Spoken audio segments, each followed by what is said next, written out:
Hey, Felicity, it's Whitney. Hi, how are Hey, you? I'm going to read books. I'm dressed as a pea pod. I'm going to read books to my kids' daycare, and then I'll hop back on in a little while, if that's okay. Okay. Yeah, Just yeah, hop on and tell you. And also, yes, this is great. So here I that is go. adorable. See you in a bit. Okay, sounds good.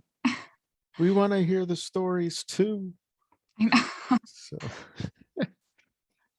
all right. I wonder, we'll have to ask when she gets back on what stories you're reading that require a pea costume. Because I can't think of any pea related children's stories. Other than the princess and the mattress thing, right? Oh, yeah, there's that. Or maybe Jack and the Beanstalk, or Just- maybe something new and progressive that I have never heard of. Yeah. Well, fun. What's up, everybody? Great to see you. Hey, Good to Francesca. see you. I'm so glad you joined.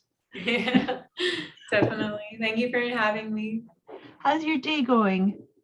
It's going well, thank you. I'm reading about like the founding of the organization and like the visioning for like North Dakota. There's so much good information on the website. It's really cool.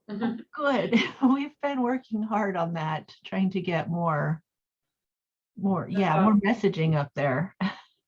Very cool. That's really awesome. How's your day going? Good. It's a busy. Sometimes there's days where like everything collides all at once. So this is my second of 3 big meetings today, and then just a bunch of other stuff, reports and things do. Just everything happens all at once. Definitely. Sounds really busy. My gosh. I hope this is the last important meeting today. Just one more tonight. Okay, one more. Okay. Well, busy day then, but hopefully tomorrow will be calmer. I think it will. Yeah. That's good. Yeah, 1:45 snuck up on me today. I was like, oh, it's meeting time already. So Yeah.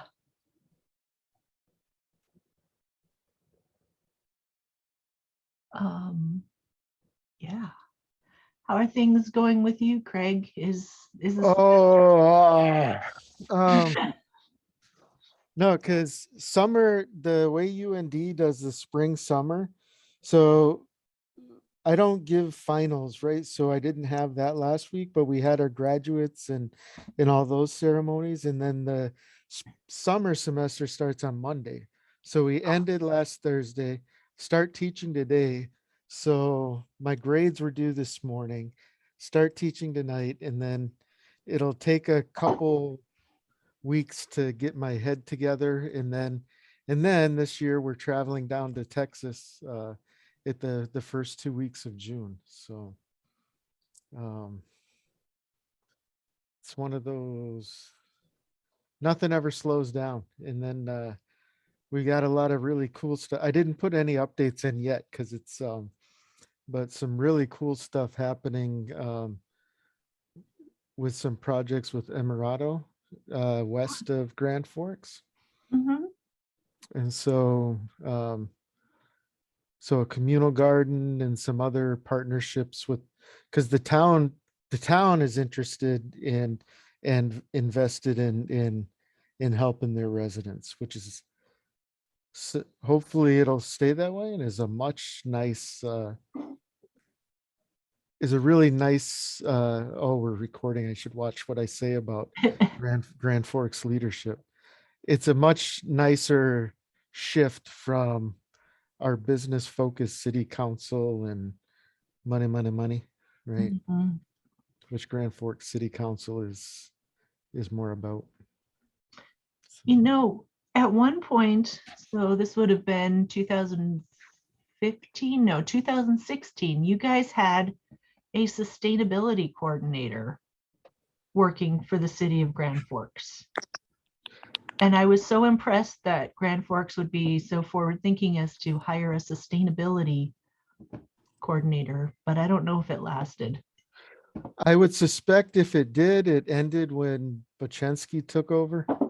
Because he got rid of, because we had a welcoming roadmap thing to make our city more welcoming to Hmm? non-white individuals. There's no simpler way to say it, I guess. Yeah. The woman that was running that was his opponent in the mayoral campaign. And so as soon as he was elected, he dismantled that and fired her. So nothing like small town retribution. Um, so yeah, Oh, yay. So he replaced the previous mayor, I mean, hockey beats anything else in this town. And he's UND graduate, was in the NHL for a couple years and, had the backing of the big money in town. And so it's kind of a foregone conclusion, unfortunately. shoot. Yeah. But we work with what we have, and if we got to go outside the city limits to do it, then I'll go outside the city limits to do it. I don't care. Right. So, but that's where we're at now. Yeah. And it's Tuesday, right? It's Tuesday. It's Tuesday. Yeah. But it's all good. It's good stuff. I enjoy it. I enjoy the work. Oh, yeah.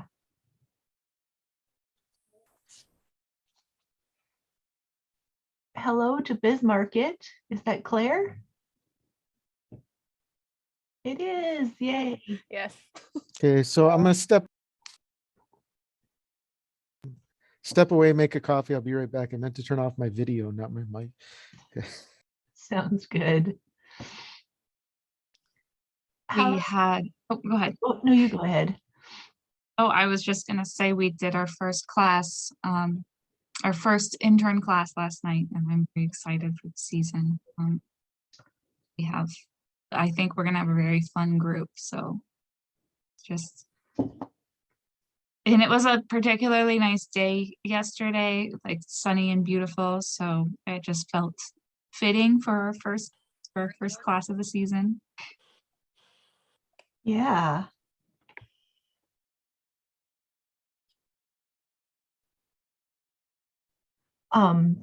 Was there did you have a good conversation about sustainability? We did, yeah. Yeah, we talked about, the triple bottom line and talked about, well, I tried to kind of focus the conversation on like, what are things you're doing in your life that are already sustainable? Because like, I don't know, we often think of only environmental sustainability, but we just talked about like sustainability in your own like personal and professional life and like balancing all of that. So it was good. Yeah. And I played the story about the organic farm in South Dakota that you had played last year in this session. It's like a big organic farm that is not necessarily sustainable. And we talked about like,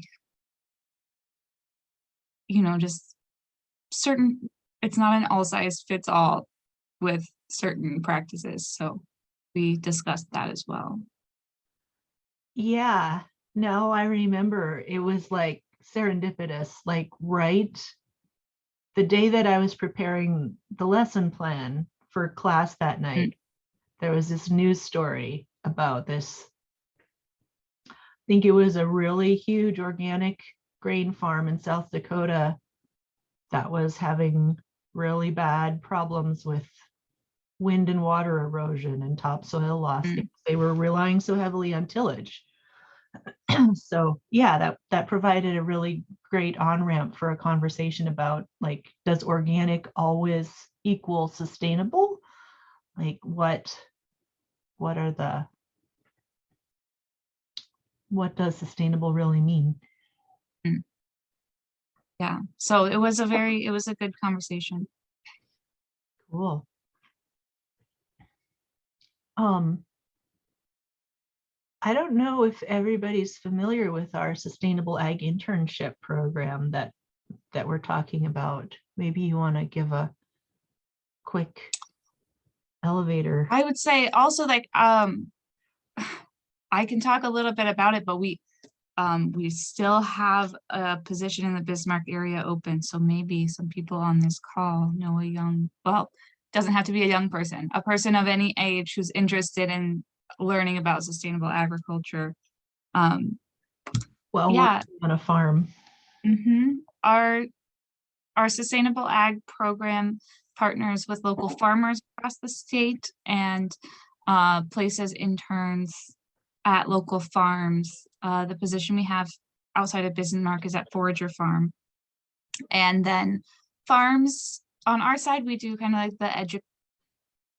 the academic education portion of it. So we meet weekly, we go over like a range of topics, and then that host farm gives them the hands-on farming experience. And those kind of work together to cover the range of all the different parts of sustainable ag. So, and it's pretty flexible. They're paid $15 an hour, and they can really work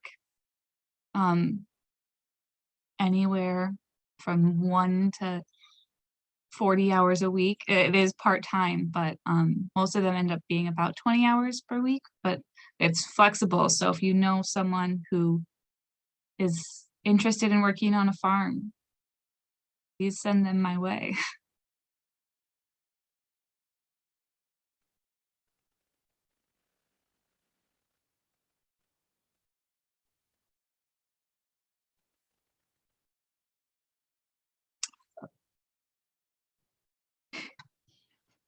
How are things going with you, Karen?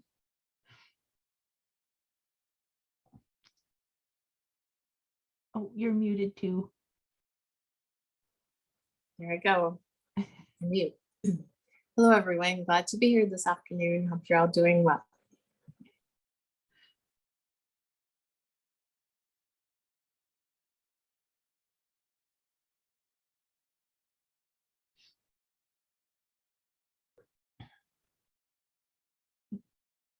I saw it's the 10-year season for Bismarcket, which is super exciting. So congratulations. That's so like, it's very fun milestone to see. Yeah, so I was actually just working on that where I invited some of the founders, like the original steering committee and board members. We're having like a little founders day. It unfortunately doesn't work to do it the first day of market, so it'll be June 11th. I was just inviting them to come and like maybe say a little bit during, like take a break, because we have live music, so take a break and then be like, hey, I'm Lori Martin. I helped start Bismarcket because I love local food, blah, blah, blah. So yeah, really excited. I obviously wasn't a part of the beginning, but I told Lori, I was like, you should be super proud of this market because it's, you know, to last 10 years and then just to be what it is today is really cool. Yeah.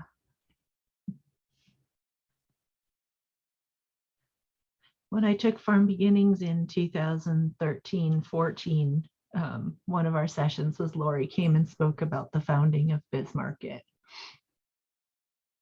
So I suppose it was about 2 years old at that point, 1 or 2 years. Yeah, around.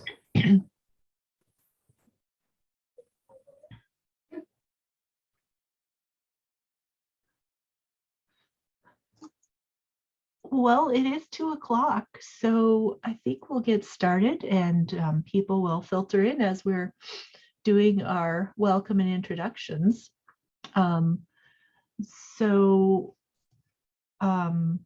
When we have less than 15 people, we go around and introduce everybody. So we'll do, please share your name, location, and affiliation. You know, what is the organization that you work with? And For our warm-up question, how are you welcoming the warmer weather now that it's finally spring-ish here? Craig, would you like to start? I will anyway. So Craig Burns, I'm a assistant professor of social work at UND in Grand Forks.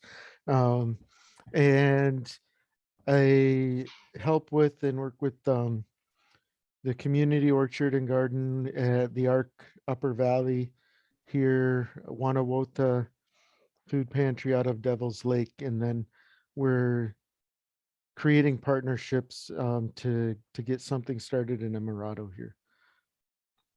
And I'm vice chair of the NDL-FDA board.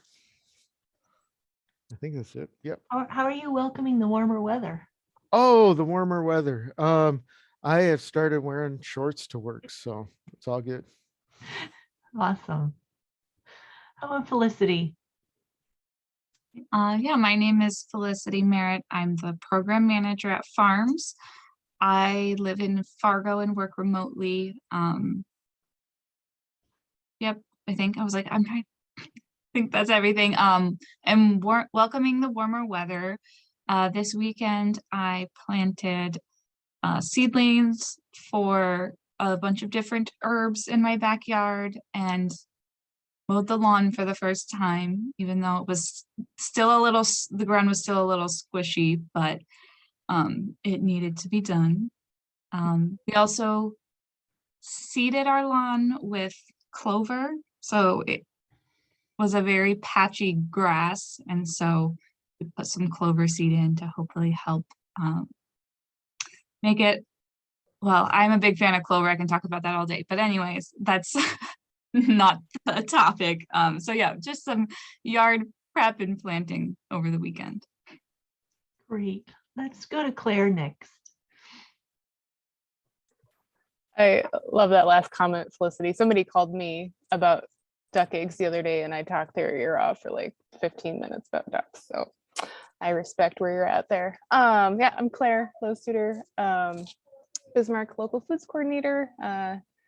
Do a bunch of different things regarding local foods. Welcoming the warmer weather. I'm kind of along Craig's line. I'm wearing sandals for the first time for a while and I'm really happy about that. Karen. Hi, everyone. I am Karen Ahrens here in Bismarck. I'm a member of the North Dakota Local Food Development Alliance Board. I'm also a member of the North Dakota Public Health Association Governing Board.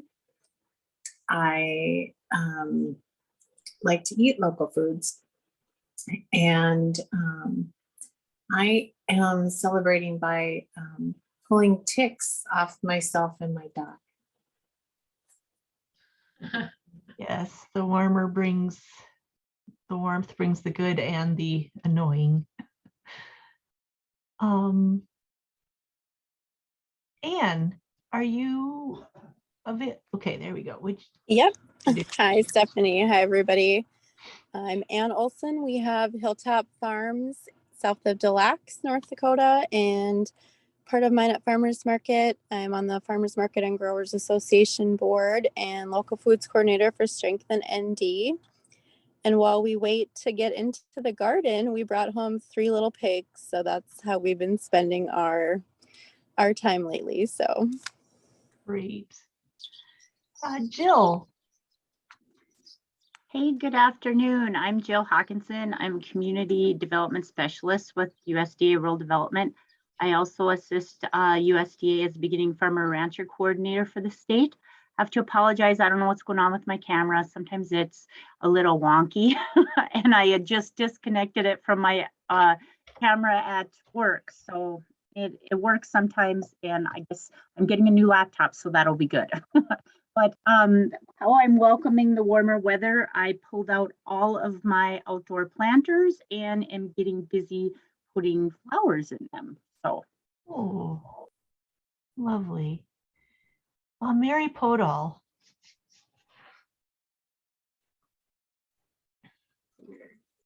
Hi, everybody. I'm Mary Podol. I serve as a state conservationist for USDA Natural Resources Service, which serves as a kind of a liaison to this group for USDA, along with Jill with Rural Development. And then I also serve as the president of the North Dakota Farmers Market and Growers Association. So I have kind of a dual role going here. And I think I've been too busy to enjoy spring, but Claire and I did some tree planting yesterday with about 105 students from Bismarck schools with a farm to school program. And we had some great volunteers and some great teachers and some awesome kids. So that's a great way to kick into spring into summer. Great. And Ellen. Good morning. It's not morning where you are, but I'm in Hawaii, so it's morning. But I'm Ellen Knudsen Duffy, and I'm with River Road Gardens Landscaping and Farm. Also sit on the NDL FDA board. And I guess I'm welcoming spring by being in Hawaii. Yes. Francesca, would you like to introduce yourself to the group? Yeah, that'd be awesome. Hi, everyone. I'm Francesca, and I'm appreciating the intros as a newbie to this meeting.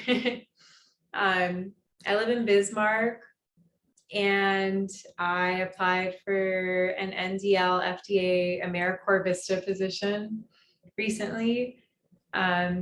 And Stephanie was kind enough to let me join in on the meeting today.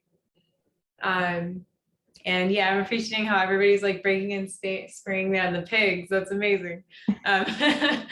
Oh, this is so cool. I bought a sleeping bag and an inflatable sleeping mat so I can sleep outside. That's my like breaking in the warmer weather. And I brought it like before the crazy random blizzard in April. Thing like I'm totally gonna sleep outside like next week. Nope. Yeah, this summer teases us here. Takes a while.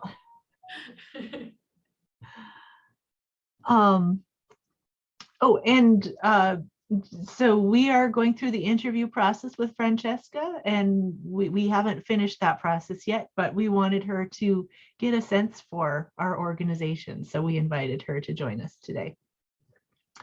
And I think I am the only one left. I'm Stephanie Bloomhagen. I am currently the board chair for the North Dakota Local Food Development Alliance. I'm also the executive director for Farms. I'm joining today from Bottineau, North Dakota, way up near the Canadian border. And I'm getting ready for spring. My tulips are blooming. I harvested my first dandelion salad yesterday. And I've been trying to get out and do more walks and bike rides. So enjoying the warmer weather that way. We also took a little road trip to Canada over the weekend. So getting out and about more.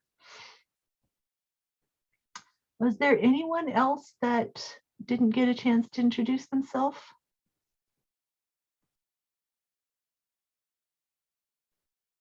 Okay, great.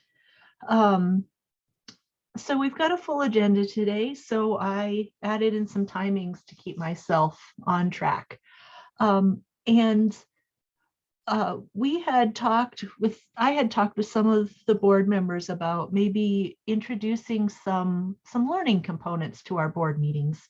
We're a North Dakota Local Food Development Alliance, but we haven't had a lot of conversations about what are local foods? What does local food mean? And so I thought we could spend a little time each month in a discussion about something like what is local foods, what is collaboration, what do these things look like here, and also in similar organizations around the nation, because we're not alone. We're not the only organization like this that exists. There are local foods collaboratives and local food policy councils all over the nation that are doing work similar to ours. And there's a lot that we can learn from each other. So we have an annual summer internship program at farms. And last year I added to their learning curriculum a lesson about local food systems. And there was some good stuff in there that I thought would be great to share with you all. So I'm going to start with a short video that I got from something called the Nourish curriculum. This is some curriculum that was created in partnership with public television to teach people of all ages about local foods and local food systems. So I'm going to play a 3-minute video to start us off.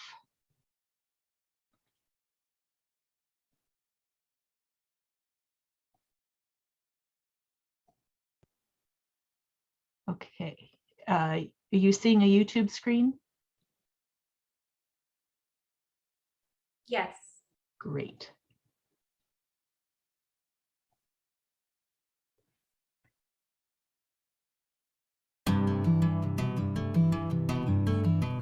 I love the word nourish because to me it has a kind of emotional life to it beyond just a really practical side. Nourish has such a wonderful, energizing sound to it. To nourish someone is to feed them deeply, something that's very good for them.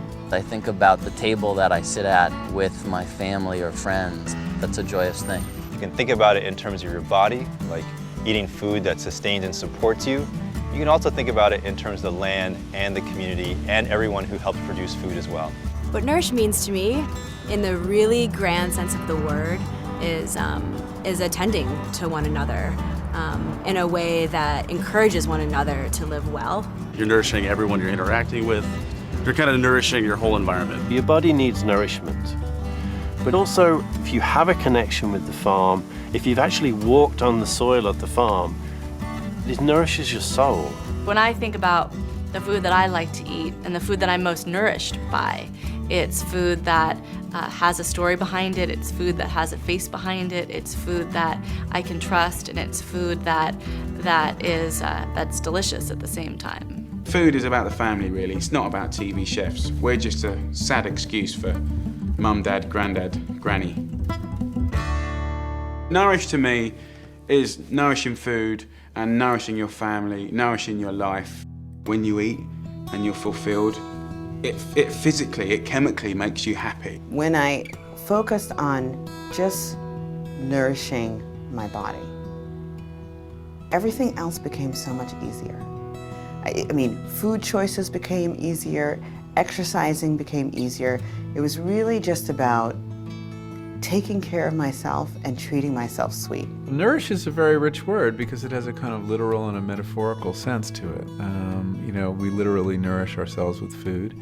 But, you know, we nourish our spirit, we nourish our culture, we nourish our community.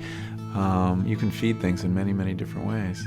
Whether it's going out and taking a walk and just enjoying the beauty of the natural environment, whether it's connecting with friends and family and having great conversations, or whether it's just taking a nap in the middle of the day, I think we need to think about nourishing ourselves on all levels and just enjoying this life that we're so privileged to have.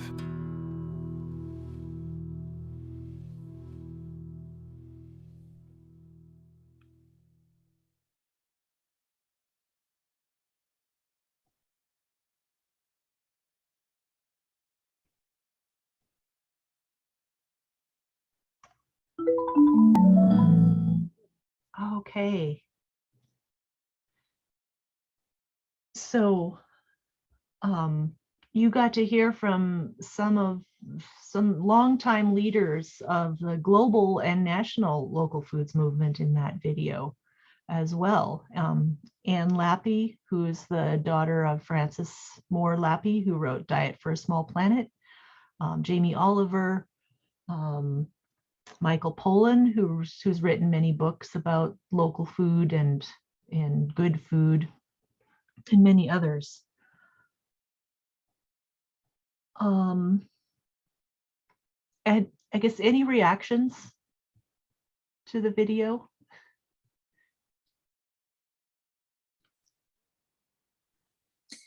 I appreciated the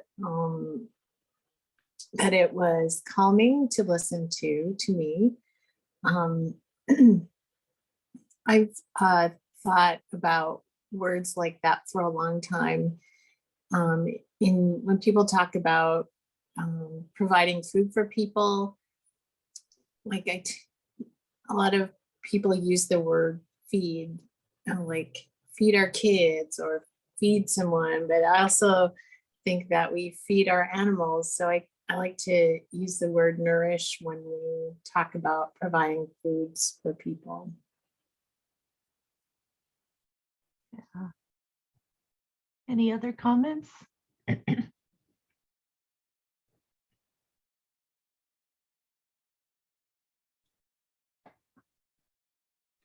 I just I like wanted to that hear the- more. Oh, sorry. Go ahead. Oh, go ahead, Craig. Oh no, and I'm looking now to see how I can get the film. So I'm Yeah. on the Yeah, way. I liked it too. I Yeah. liked that there was a variety kind of people and just kind of in their own setting and in their own words. It didn't seem real scripted. It was just kind of a, what it means to me. Mm-hmm. It's $45. I don't know. Okay. See if I can find it streaming somewhere. But yeah. Oh, I'm going to show you some of the other curriculum, and then I'll make a point to put links to the Nourish the whole package. Oh, that'd be awesome. Maybe that's something that we as a collaborative could make an investment in. I wanted to start with that to kind of ground us in the idea that what we do as a local foods alliance is more than just like creating marketing opportunities for farmers or setting up farmers markets. All those things are important, but it leads to a bigger picture goal where we're trying to form communities and nourish those communities, both with the food that we eat, but the community that we build and the relationships that we build through food. So I also wanted to share with you the food systems diagram that is part of this curriculum. And I'm going to share my screen again. So this also is from the Nourish curriculum. And we probably don't have time for the full discussion, but with my interns last year and now Felicity's interns this year, we had a conversation about this diagram and how it compares an industrial food system, which they've depicted as being linear, to a local food system. Now, of course, there's probably some inherent bias in the way this is designed and laid out, but there's the comparisons they're making are, industrial food systems tend to rely more on heavy equipment. They're a lot harder on the soil, as Mary can attest to, being our state conservationist and our soil health expert. They tend to rely on monocrops, whereas the local food system can be much more diverse, much more sustainable to the environment. And I don't want to hog the floor. Maybe, does anybody else have any reflections on this diagram?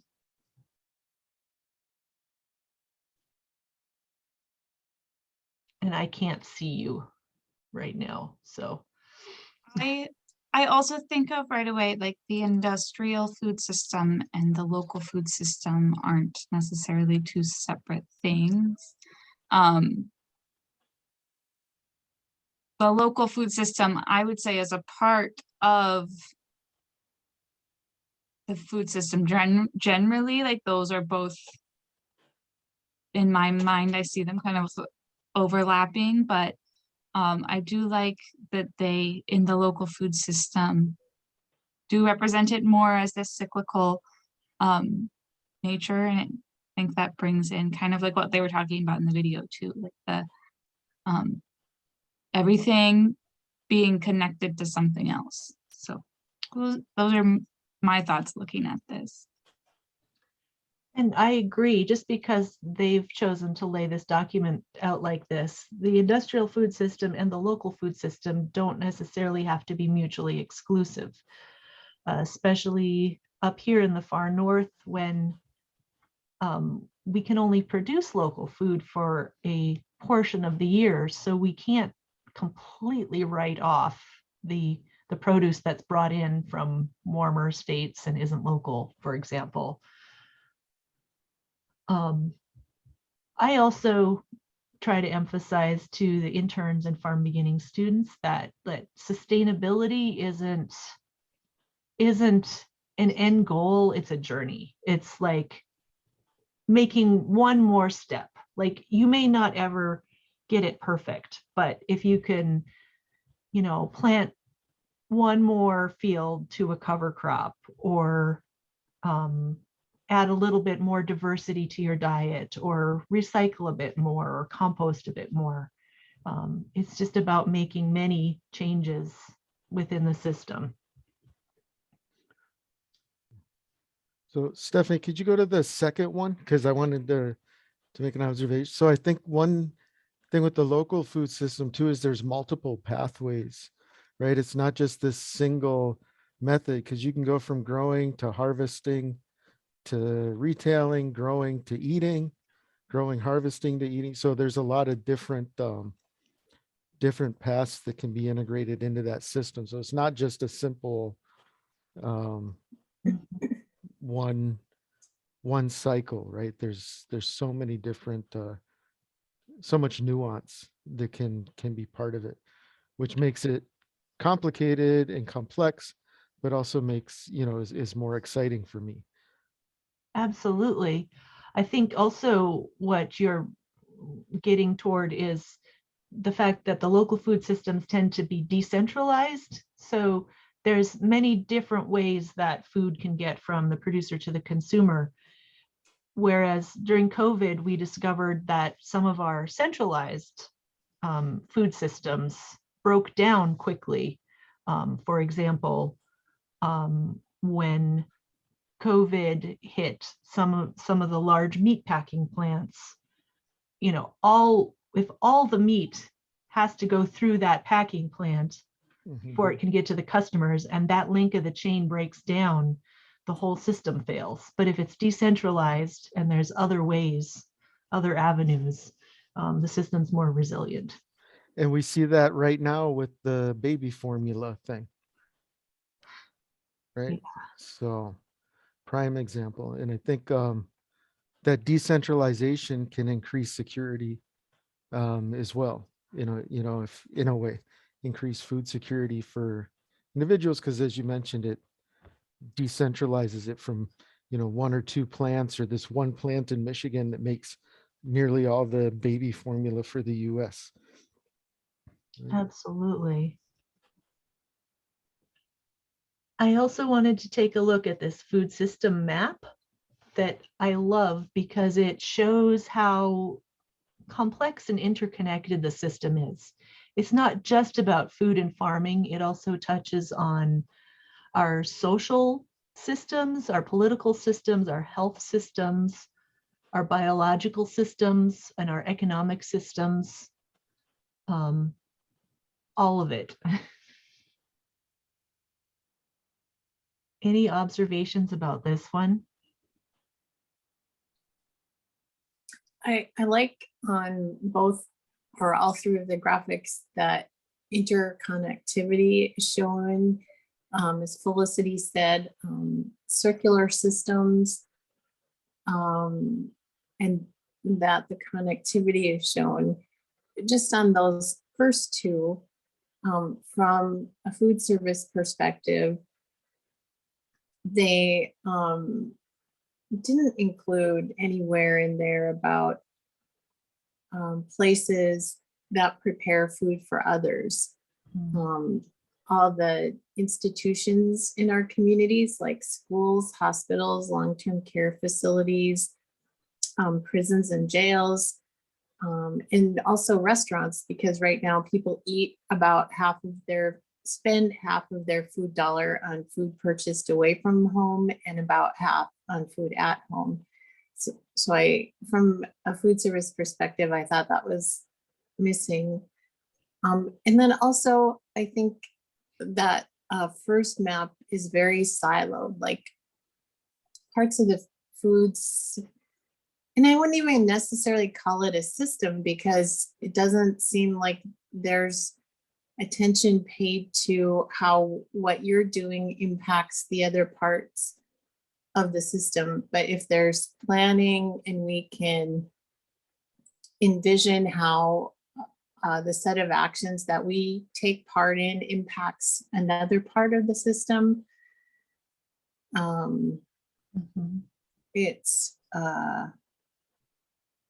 and that if there was some planning and connecting and collaborating, perhaps the circular impact could be broadened and away from siloing to circular. I absolutely agree. I wish we could spend more time on this. We should probably move forward with our discussion.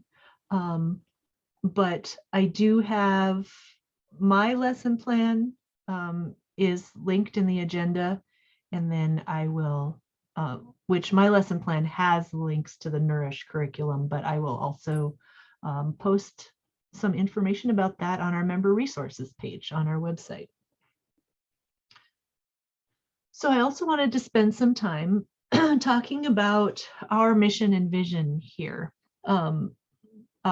Thank you to Ellen for convening a discussion on the mission of North Dakota Local Food Development Alliance. And from that discussion, she gathered responses from members about their ideas for a new mission statement. And then Ellen and I sat down together and crafted a mission statement in draft form.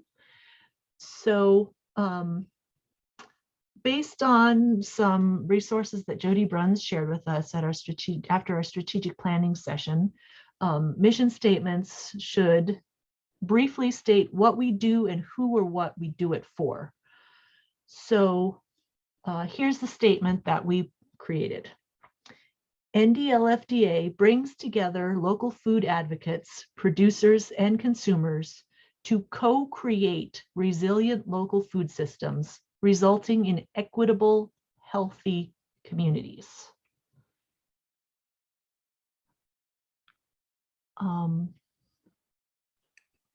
Any thoughts or questions?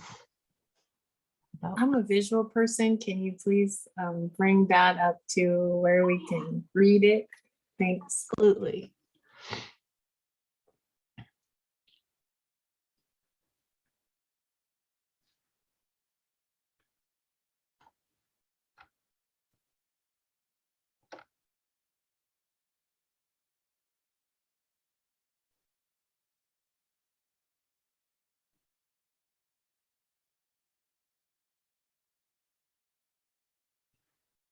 So I wanted to share that at today's meeting and give an opportunity for feedback.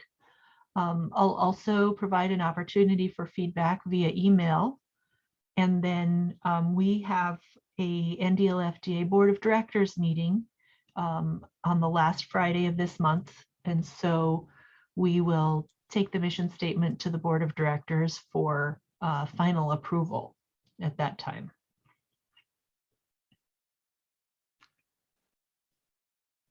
I really like it. And I wanted to say thank you to you, Stephanie, and to Ellen, because I know the work that went into coming up with a draft of the mission statement. And yeah, I think that it's very well done. Thank you. So, and Anne said in the chat that she likes it a lot and she thinks co-create is perfect. And we borrowed that terminology from a national local foods organization because we liked it so well.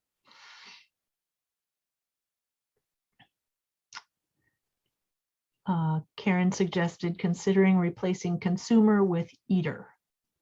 That is something we could consider. So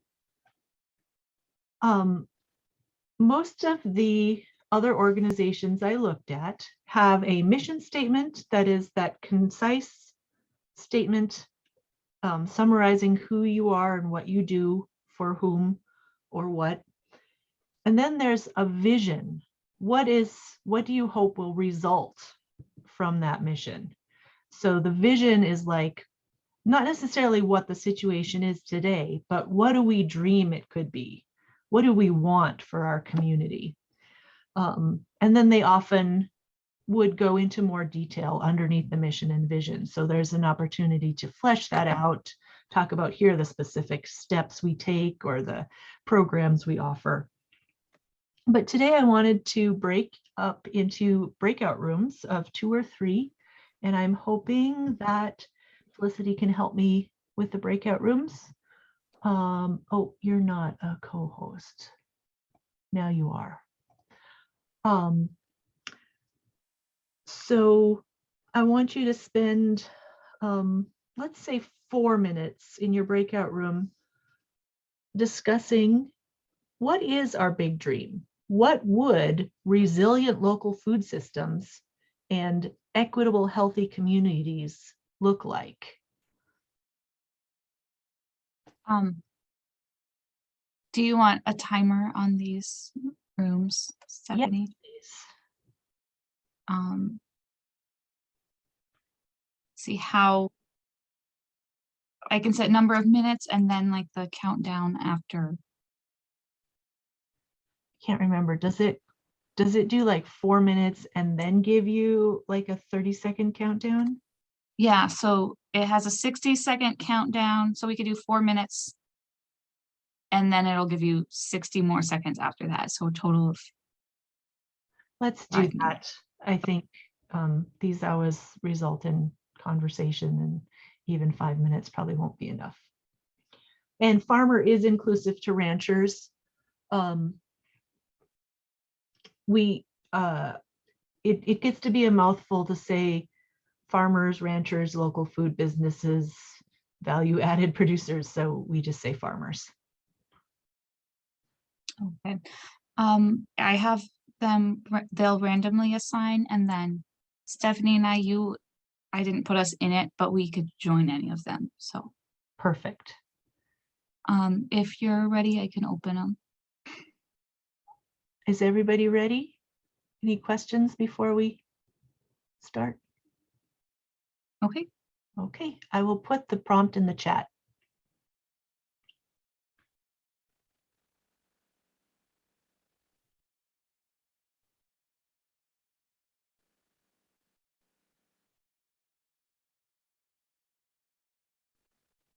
And I don't know if you can see them, if I made them. Yeah, I see Okay. like the whole list. Okay. And then I figured it's up to you, like one of us might want to stay out here. Yeah. Why don't you join? I'm actually kind of getting a cold and feeling tired today. Okay. I'll pop into room 1 because I don't know if Anne had audio, so. Oh yeah. Anne will be by herself, so I will go join them. And it's just gonna, oh, I see the countdown timer. Sounds good. Okay.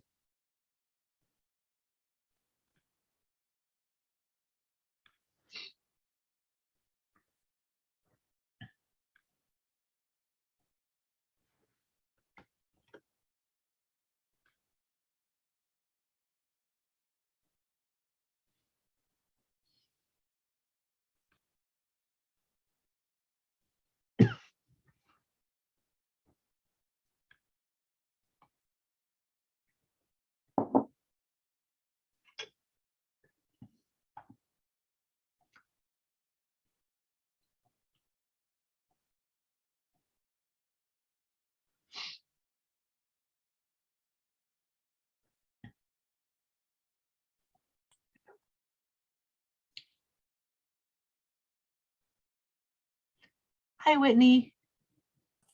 Hey there. So we are actually in breakout rooms right now having a discussion about vision. They're in groups of 2 or 3 discussing what we just shared our new mission statement, and then we're discussing what is our big dream? What would resilient local food systems and equitable, healthy communities look like? However, there's 1 minute and 32 seconds left in the rooms. So if you'd I'll just stay in here, come back. I have to do some things for the league right now, so I'll just listen in when they come back. Okay, sounds good. That sounds great. Thanks, Stephanie. Yep.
Welcome back.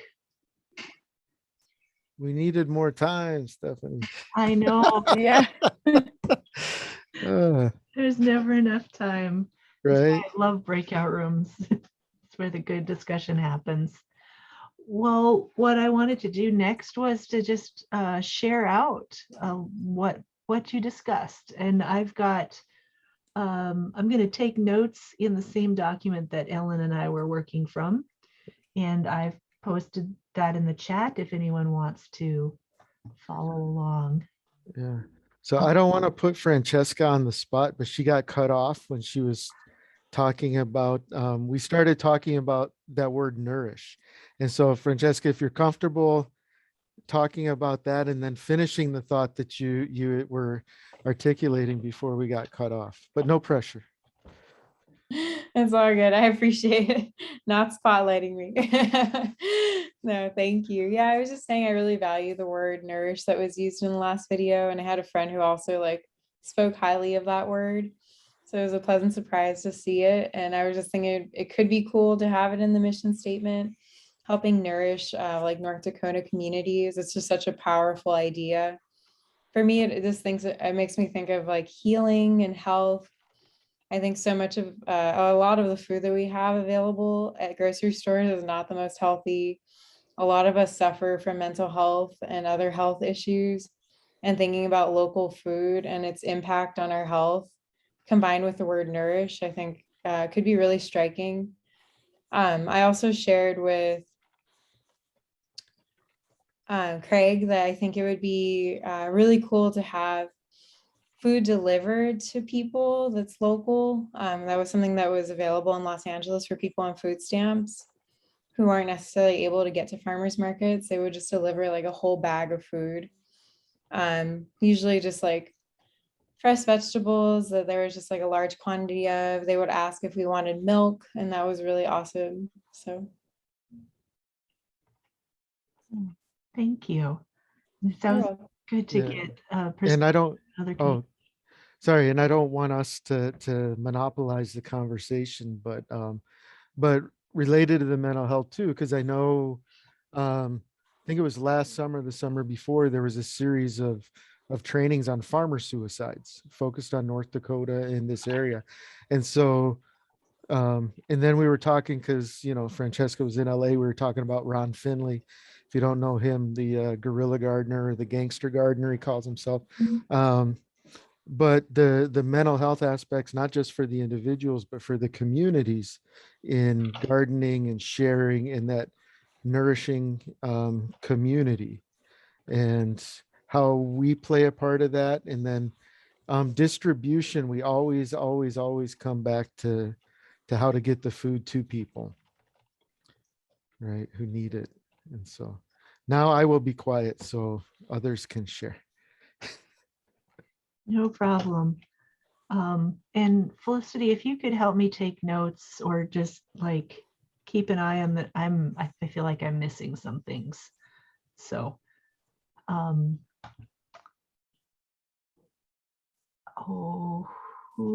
okay. How about Anne, Felicity, and Jan? Yeah, we talked about a couple of different things that we just kind of first thought of when we thought of resilient local food systems, was that local foods would be looked at first, or more prioritized in people procuring food.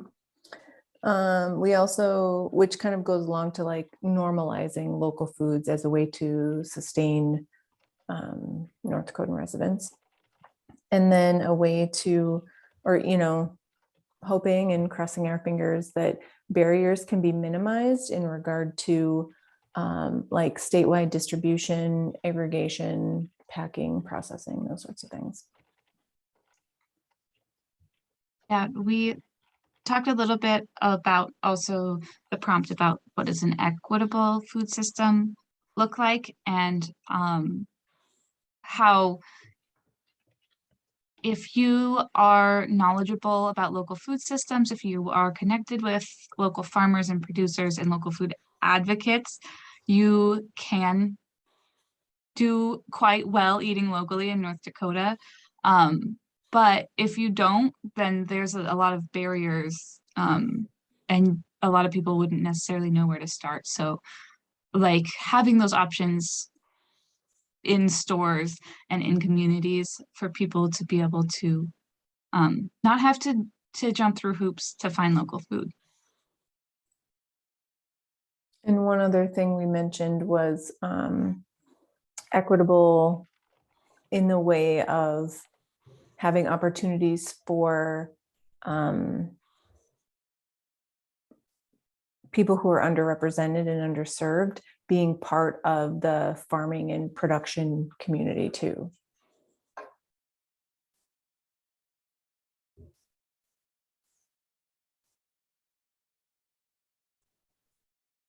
Great.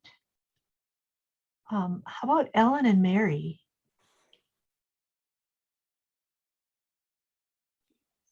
Mary, I'll let you take it. Okay, well, I mostly just enjoyed Ellen in her hat there in Hawaii, enjoying the beautiful weather. But we talked about our food being much more healthy and resilient systems and accessible systems. And we just have to keep building on that in North Dakota, because it's a small group of people that know about this.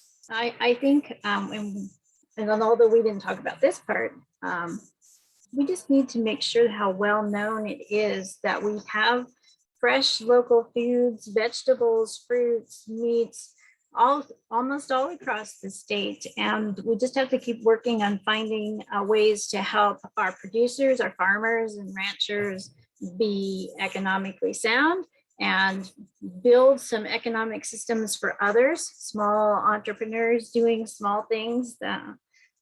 Just lots of opportunities out there.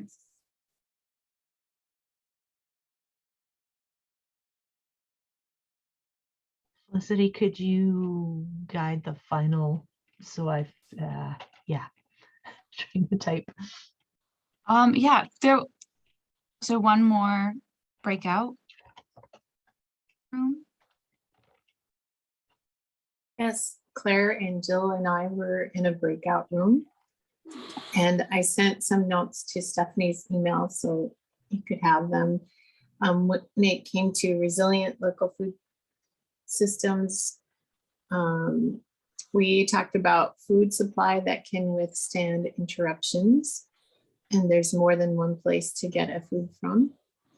And when we were talking about equitable, healthy communities, we talked about how everyone can access food no matter where they're located, your location, whether you're rural, urban, frontier, or your economic conditions, so that there is, it's not just for people who have a lot of resources, but for everyone, and that there is a variety of options from which to choose. And any other of you two can jump in if I have forgotten something.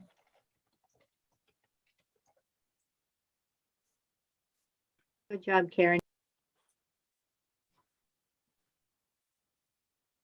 Well, thank you all for your wonderful insight and your contributions. I'm going to just quickly skim through.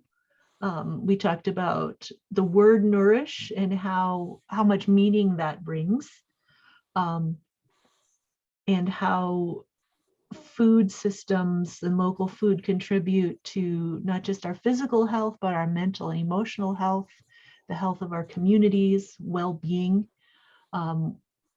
Distribution is always a challenge, and it's especially a challenge here. We'd like to see local foods prioritized in procurement, and normalizing them. I heard us talk about how not a lot of people in our state are aware that local foods are available. Those of us who are advocates for local foods are committed, but we are a small group. And also, if you're not sort of part of that group, or if you don't know the producers and the systems, it's much more difficult to access local food. So thank you all for your contributions. So we'll continue the conversation about vision, and maybe formulate a vision statement in collaboration with the board and using input from the membership. I'm not sure yet what that will look like, but this is our first step. So we have about 11 minutes left. As always, it always takes a bit longer, but we've had some great discussion. So I think that's what matters. So just some updates, really. Karen, Felicity, and I are working on an article for North Dakota Compass. This is a website and blog published by NDSU Center for Social Research. I believe that's the right name.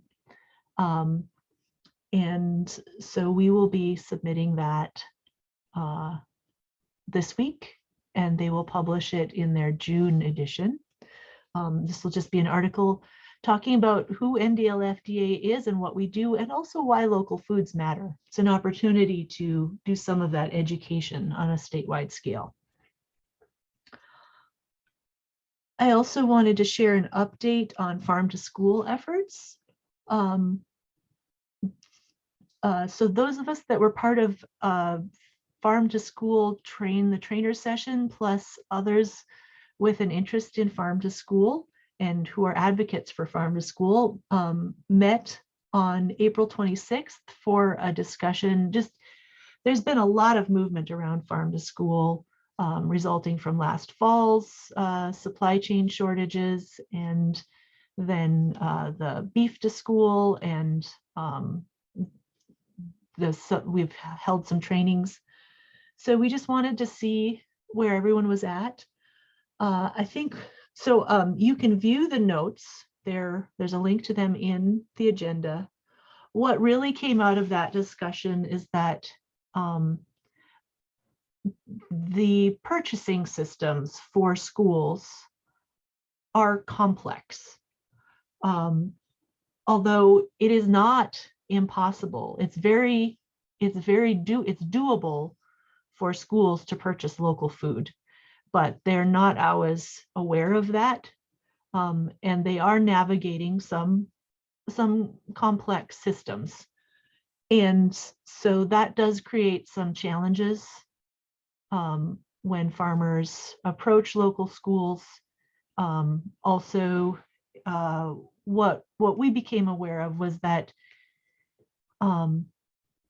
after the local beef to school efforts that happened recently, the International Beef Association or Independent Beef Association of North Dakota did some donations of beef to school, to local schools, and there was a lot of media coverage about that, which really caught the attention of the public and parents. And in some schools, parents were contacting the school administration and pressuring them to buy local, which is good, but there was also a lack of understanding about the complexities involved. And so that was creating a lot of stress for many people. So I think it was just a good discussion to help us all understand that it's not always a short journey from point A to point B. There's many other issues to address. Systems are complex, and when you're changing a system, there are many different issues to consider. But if we can work together with a sense of compassion and empathy for each other and a willingness to work together, I think we can make a lot of progress. There's also a funding opportunity for farm to school education for producers. This is from the National Farm to School Network that hosted the Bringing the Farm to School training that many of us participated in last fall. So the funding, it's a $2,000 stipend for producer training. The stipend does have to go to one of the organizations that, or the North Dakota training team, which would be those of us who were part of that Train the Trainer training. But that was me and Felicity, that was Jan Stankowitz, that was Mary Podol, that was Claire Lowstutter, as well as several others. So I have an email out to those who were part of the training to see if there's anything we want to do. And perhaps if anyone has any suggestions, we welcome those. The stipulation is that this has to happen between May 16th and September 30th, which is like the least ideal time because farmers are busy out in the field. If you want more farm to school resources, we do have a farm to school folder, which I made accessible to everyone. And there is a link to that in your agenda. Tiffany? Yes. I have an idea. It's probably stupid, but I'm a big believer that we all throw our stupid ideas at the wall and sometimes they stick. Yep. What if we ask for that $2,000 and create a farm to school cookbook with some of our producers, but also maybe some of our cooks? it would certainly be a way to engage people in a really tangible way. Yeah, we could use that to hand out at booths or when we're talking with school boards or whoever. Great. Mary, are you thinking of doing this for recipes for schools to cook, or for people living at home to cook for their families? I was kind of thinking both, and maybe primarily cooks from schools on how they use local produce, but maybe some of our local producers have a couple easy recipes that they could include that school cooks could say, hey, you know, I could do that pretty easily. Yeah, I think that's good. And the quantity cooking and incorporating the amounts and pounds of food to purchase, and then the foods as used after they've been cleaned and trimmed, and how many quarter cup or half cup portions that would go toward meeting the school meal pattern could be worked into those. Minnesota and Vermont are two states that have some farm to school cookbooks where people could look at them and see if that might also be done here for North Dakota. Yeah. And I think, Mary, you had a suggestion also about perhaps the production of a video. I did. I sent you an email message because I looked at the timeline for that and I thought, if we're going to do training, that is not the time to do it for producers, unless we do it at a farmer's market or somewhere where they're already there. But again, then they're with their customers and so forth. Maybe those of us that did the training and a few other people could put a short video or a couple videos together, then that we ask our farmers markets at the vendors meetings in the fall to highlight, or we get them online on all our various websites and our Facebook, and just say, here's how easy it is. We could even use some of the interviews that were done, you know, a while back that you guys sponsored. Yeah. Well, at this point, there are no bad ideas. We're accepting all ideas, and we will probably discuss this more via email. I also wanted to share a quick update about the AmeriCorps position. The position is still open, so we are still taking applicants. We are also interviewing Francesca. I guess that's where that position is at. And some quick member updates in the last 60 seconds.